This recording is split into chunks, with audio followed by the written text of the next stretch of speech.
Guys, I have a few things I'm doing to this system. New capacitor for the blower, new contactor for the heater. I did an inspection for a real estate company, and I saw a few items that needed to be addressed.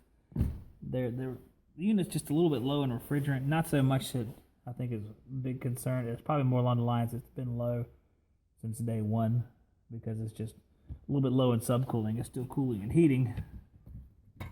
And of course, I don't think they're going to go crazy paying for coils, so I need to top off the refrigerant charge. We'll see how much refrigerant it needs.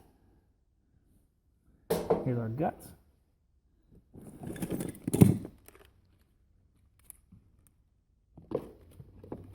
Our capacitor, blower, motors on the bottom, transformer stuff in here, relay, blower relay. So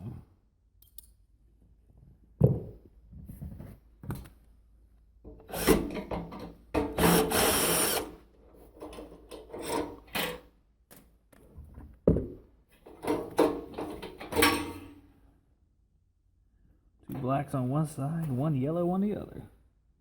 An old 10 microfarad capacitor. And now what's in the eighths? So it's a little low. 10 microfarad. Reading about 8.4, 8.5. We're going back with our little AMRAD.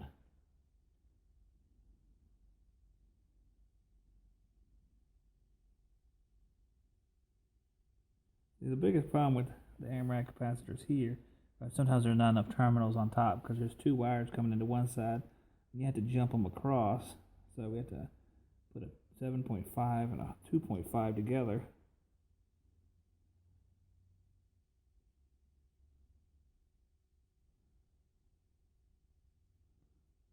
And a 2.5 together. And I probably had to put some sort of splitter. I don't know if I have a splitter. We'll see.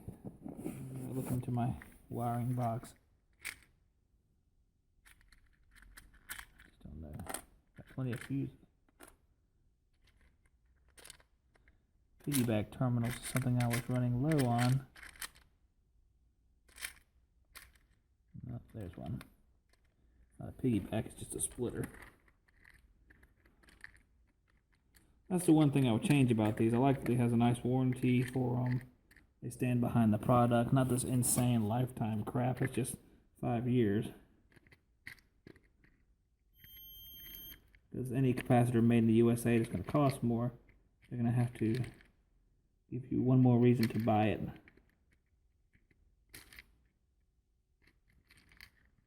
There's my splitter.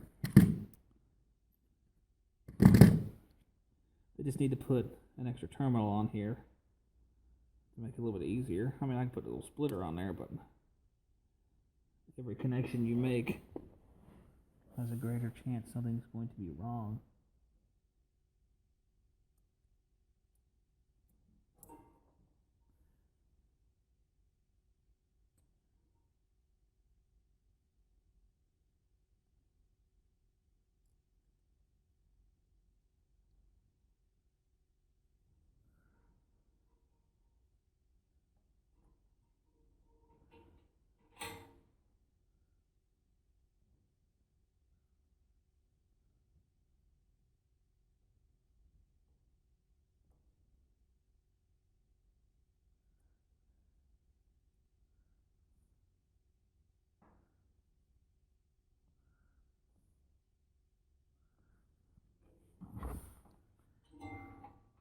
How this works.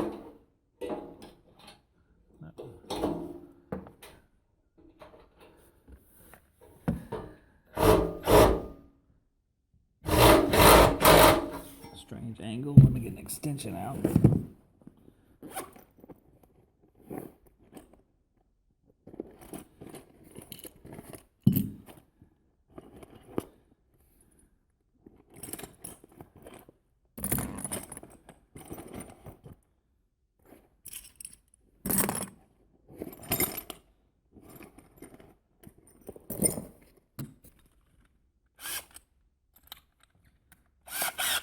This little extension like this from Harbor Freight. Just needed something to get in there, this tight spot.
Our capacitor, 10 microfarads. Try our wires tucked out of the way. It is. That thing's getting annoying, so it's gone. Okay. So the GE capacitor is gone. Place of the AMRAD instructions. Okay. Next, we're going to be taking a look at this contactor up here for the heat kit.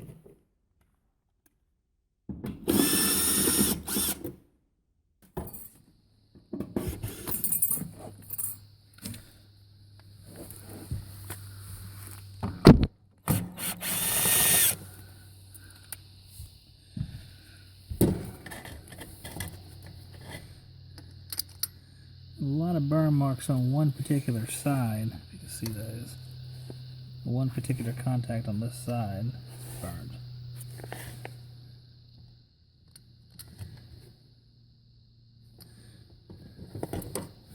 Alright, let me get the other contactor in place.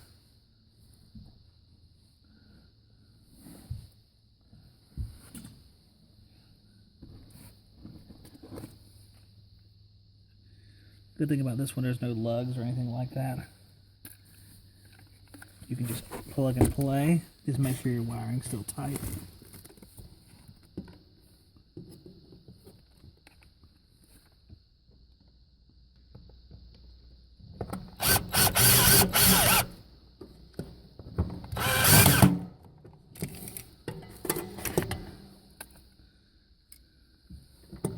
Got that right.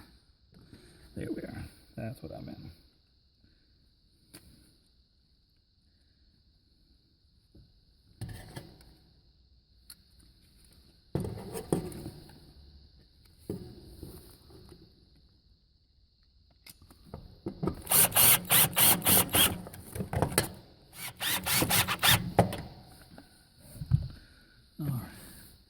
Each side we have a blue wire here. We can see our contactor in the foreground. Blue wire here is common. To the opposite side we have white, which is our W signal to the heat strips. We're going to take each one of those off. Make sure it's going to be tight to the new one by putting a little bit of a crimp on it.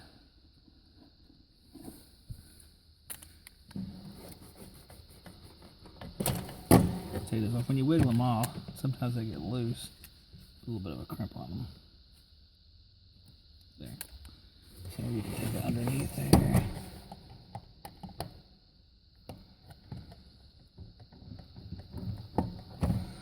And we'll do the same thing on the other side.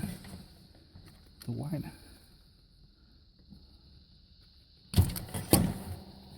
Hit them with the pliers real quick. Kind of pinch them down a little bit just to make sure it's nice and tight. Alright, we'll start taking our red wires off this side. Is our high voltage. We have two on the top, one on the bottom.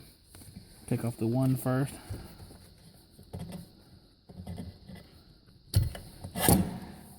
Both of the larger red wires are coming from the main connection coming into the unit.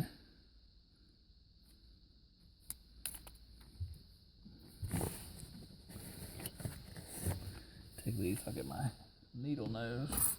which are good for this. There we are. All right, now we have these two. We have one smaller red, and where that will be traveling to is over here into the blower area of the air handler. Larger one coming from the main power to the unit. Smaller one goes over into the blower section. Go ahead and put a little crimp on them just to make sure they're going to be tight.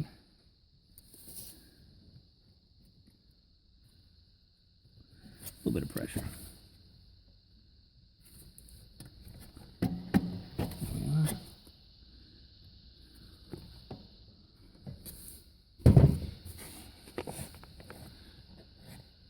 Hard to get my big old hand in there, being a Colossus man as myself.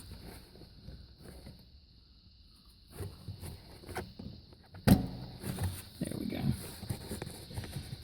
All those reds are on, so they're good to go. Just do the other side of the contactor, making sure this contactor is just a standard contactor coming out, nothing special, no high amp rating or anything like that. Okay. I'm going to be in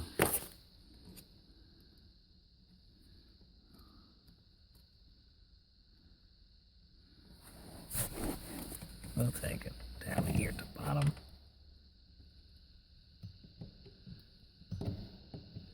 It's hard to see. There we go.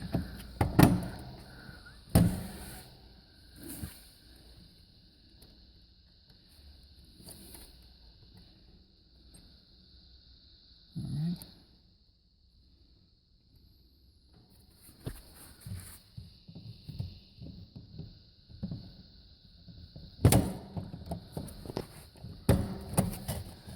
There we go. Sorry about hitting the phone there. Common, W signal, 3 rotor wires, one of them going into the blower compartment. I'll show you where it goes. 2 reds coming in from the main lugs. On the back side, 2 blacks coming from the heat strips, coming back around to power. Whenever the sequencer is, contactor is open, it's 240 volts right here. Whenever it closes, there's 0 volts because voltage is passing through here, and a load is on the heat strips. So it then runs 10 kW heat, should pull around 40 amps. Here's our other contactor. You can see, if you can see down in there, the burn on the contacts. Toasty, a little bit of rust, a little bit of water has been in it too. You can see from the very end, you can see some rust marks right there. So, let's take a look at some of the other components before we start it back up. So you can see that our red wire coming from the heat strips goes through the Molex plug, comes back around and goes into here where the transformer and relay are at, and then power comes back out and goes to the blower. There's our AMRAD capacitor. New contactor. So I'm going to start it up and make sure it works. I'll put my green tag on this air handler, then we'll go outside and charge it up. Guys, I was filming a video and I made a mistake. And I want to see if you guys can figure out what happened. I had to change out the blower capacitor, which is down there, and I changed out the contactor for the heat kit. And I made a boo-boo. And see if you can tell. Here's the blower capacitor. AMRAD. Here's the contactor. You should be able to tell pretty quick the mistake I made. And it's just a visual oversight because I was used to seeing something that looked a certain way and I grabbed it and I was wrong. What did I do?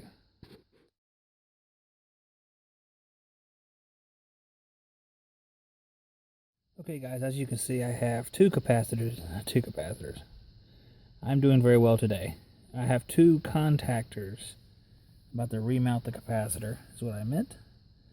What I had done is I put in a contactor, and if you look on this side, it says shunt.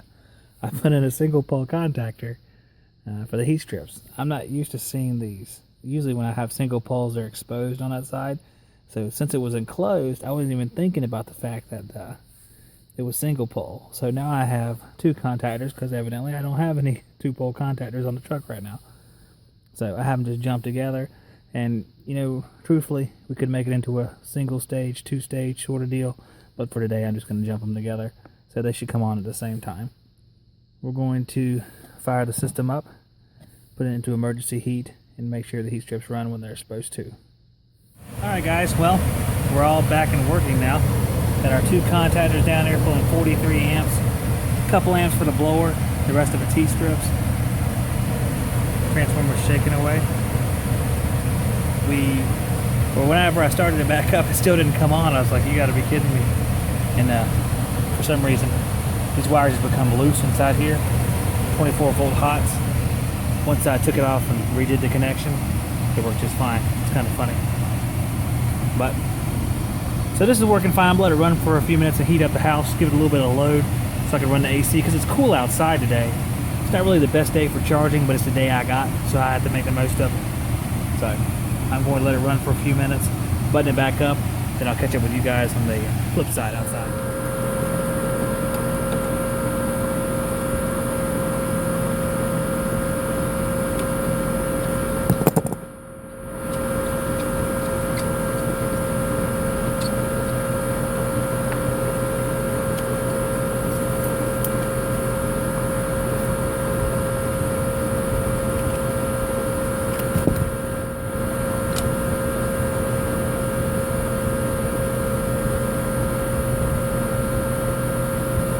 Got about 65 pounds.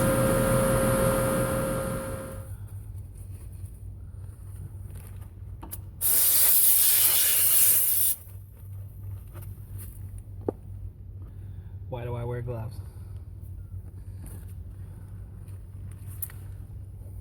That's why.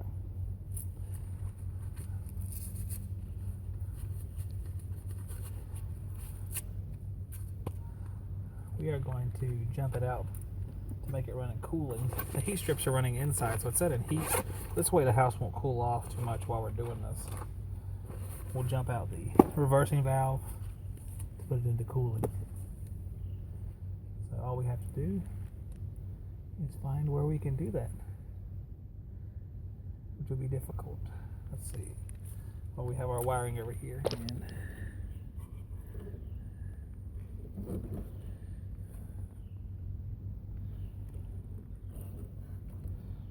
we got our red wire here with our 24 volts.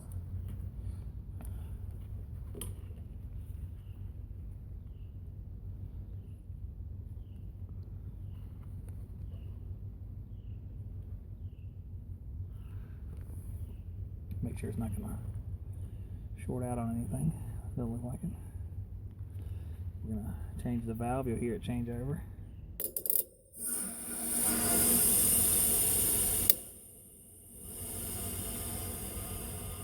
So now we'll be in cooling.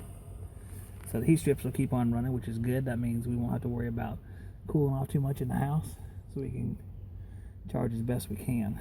And I'll charge through the hose down here near the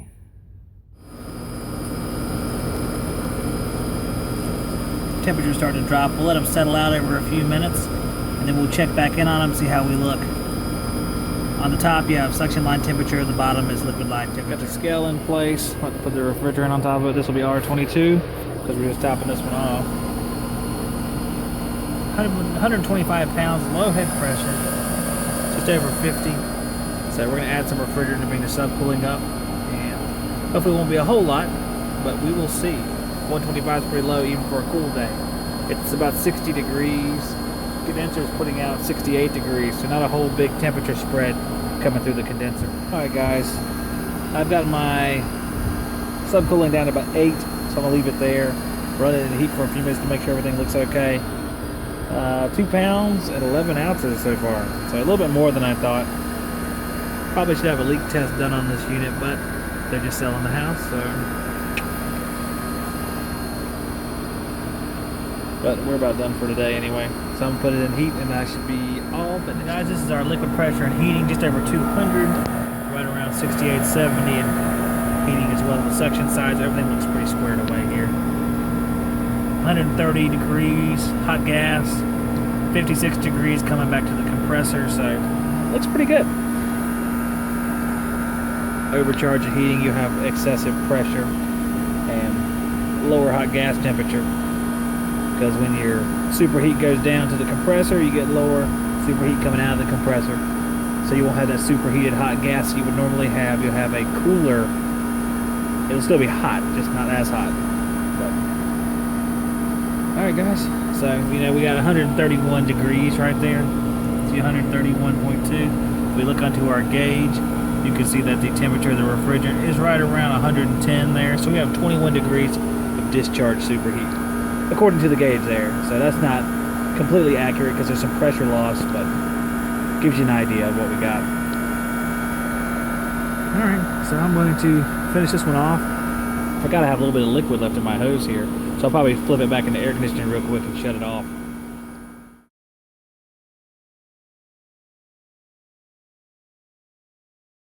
Hey guys, I'm just rolling down, see, 74, 76 going into Wilmington from Leland. It's a pretty busy street most of the time because, well, it's under construction pretty much all the time, forever. And someone just slammed on brakes in front of me. Fucking truck. On that truck it says safety patrol, the one that slammed on brakes. What a fucking asshole. Well, sorry. Whew. Start out with over.